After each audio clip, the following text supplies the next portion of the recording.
All right, let's go over chapter 2, number 39. So we have cars A and B move in the same direction in adjacent lanes. The position X of car A is given in this figure right here from time t equals 0 to t equals 7 seconds. The figure's vertical scaling is set by xs equals 32 meters. At time t equals 0, car B is at x equals 0, which is here, and with a initial velocity of 12 meters per second and a negative constant acceleration a. We want to know for letter A, what must AB be such that the cars are momentarily side by side at t equals 4 seconds. Now, if you count these boxes right here, they're 4 meters each. And again, this is a position versus time curve. So since they're graphing the position of car A, we can find the velocity from that because we know that the velocity is the slope on a position versus time curve. And you can see it's a constant velocity. So for letter A, we have car A and car B. Car A, we know that it's a constant velocity, so the velocity of car A will be the change in position of A divided by the time. So finding the velocity or the slope, I'm going to use this point here, time t equals 0 to t equals 4. So I can see here I'm 5 boxes up, which 5 times 4 is 20. And then here I am, what is that? 7 boxes up, and 7 times 4 is 28. So I'll have a final position of 28 minus initial position of 20 divided by 4 seconds, or just rise over run. We get that the velocity of A is 2 meters per second. So if we want to know when those cars are side by side at time t equals 4 seconds, car A is at a final position of that 28 meters, and we can get that from the graph right here. So that means at 4 seconds, car B also has to be at that final position of 28 meters. We know that the initial position of B is 0, and they also give us that the initial velocity, not A, of B is 12 meters per second. Now we want to know what the acceleration of B is. So what equation do we have that has time, change in position or displacement, initial velocity, and acceleration? It is that delta x is equal to initial velocity times time plus 1/2 acceleration times time squared. So I'm just going to plug in my numbers here. I know that I tell you guys to solve this algebraically first usually, but I'm being lazy. So we get final position, which is 28 meters, minus initial position, which is 0, equals initial velocity, which is 12 meters per second, times time, 4 seconds, plus 1/2 acceleration times time squared. We get 28 meters equals 12 times 4, which is 48, plus 4 squared is 16, times 1/2 is 8. So subtract 48 from both sides, we get a negative 20 equals 8 times acceleration, divide both sides by 8, and we get an acceleration of negative 2.5 meters per second squared. So that's part A. Part B, it says for what value of AB, how many times are the cars side by side? So when the cars are side by side, that means that the final position of car A has to be equal to the final position of car B. So again, for car A, the only equation that we have for that is velocity of car A is equal to the change in position of car A. So the position final of A minus the position initial of A divided by time, because again, car A is moving at a constant velocity, so we use the constant velocity equation. And then for car B, I'm going to use the same equation that we used before. So our change in position of car B is equal to initial velocity times time plus 1/2 acceleration times time squared. Now again, this is the initial velocity, not of A, I keep writing A. Initial velocity of B and the acceleration of B.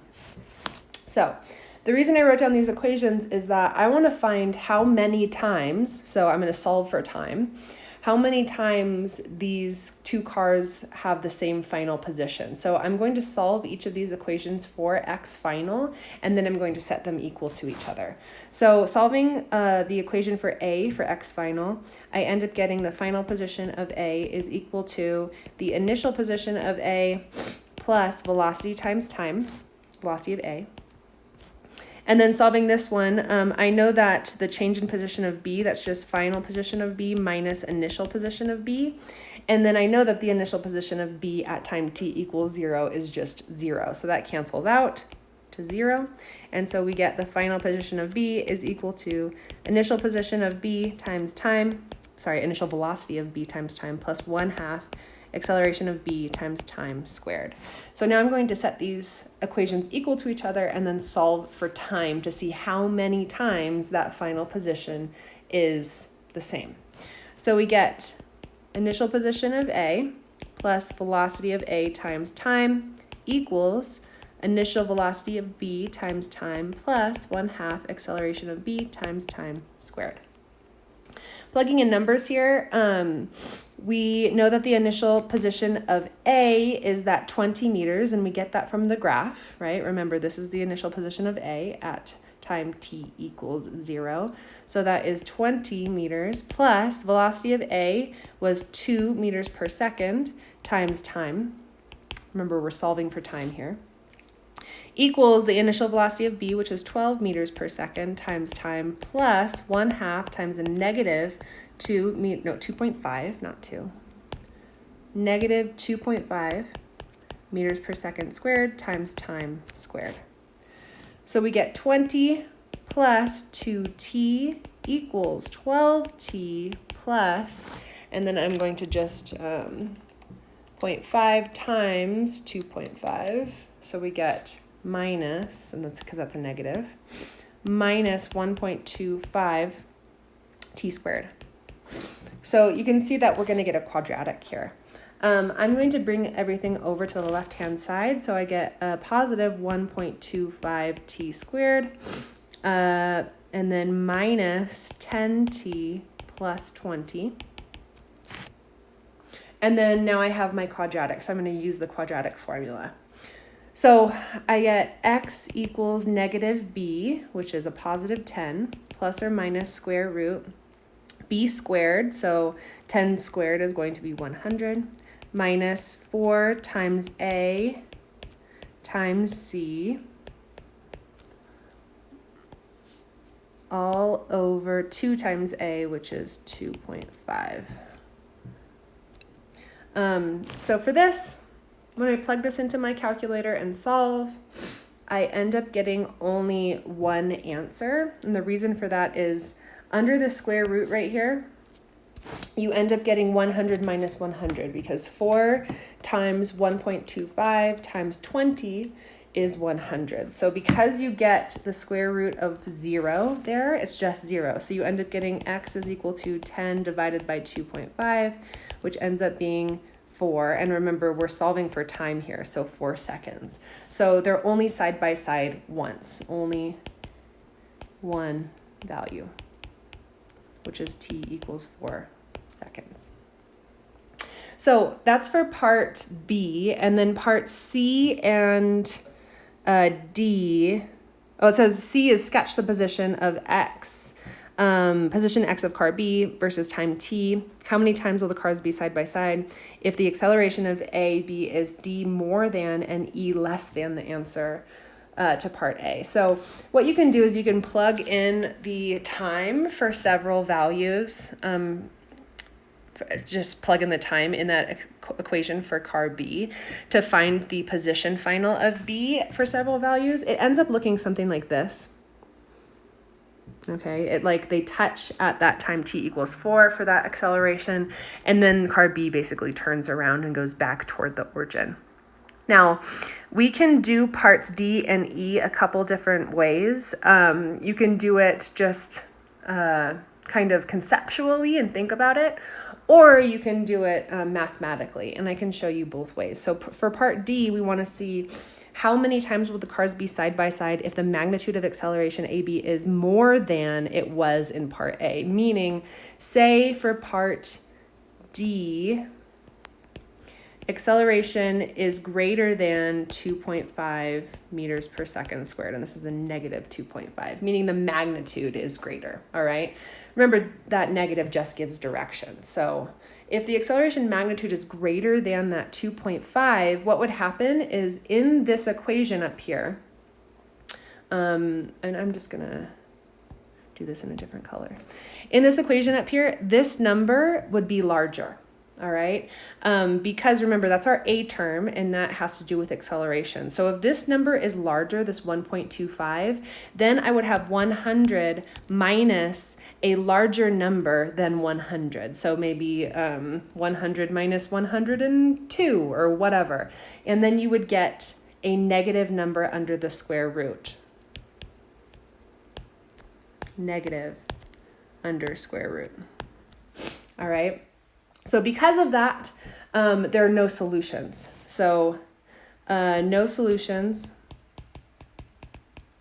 to above quadratic. And therefore, there are no times where x final A equals x final B. Now, another way to think about this is that, remember, acceleration changes velocity. So because of that, it's going to change velocity at a greater rate if that acceleration is greater than that negative 2.5 meters per second squared. So because of that, that car is going to change its position. Whoa, my hand shook right there. That car is going to change its position faster than it would when the acceleration was that 2.5. All right, so the curve would look something like this. So that's for part D. And then for part E down here, if acceleration is less than 2.5 meters per second squared, that means that we would get a smaller number. So this would be smaller. So we would actually have a number under the square root. We wouldn't have a 0. So because we would have a number under the square root, there would be two solutions because you would have plus or minus. So because of that, you would have two solutions. And therefore, x final A equals x final B at 2 times. So if we looked at that on the graph conceptually, the acceleration is going to be smaller in magnitude than it was before. So because of that, it's not changing the velocity as rapidly as it was for this black line right here. So because of that, the position is going to change less. Well, it doesn't change less. It just changes at a lower rate because the velocity is changing at a lower rate. So because of that, we end up getting two time periods where those cars are side by side.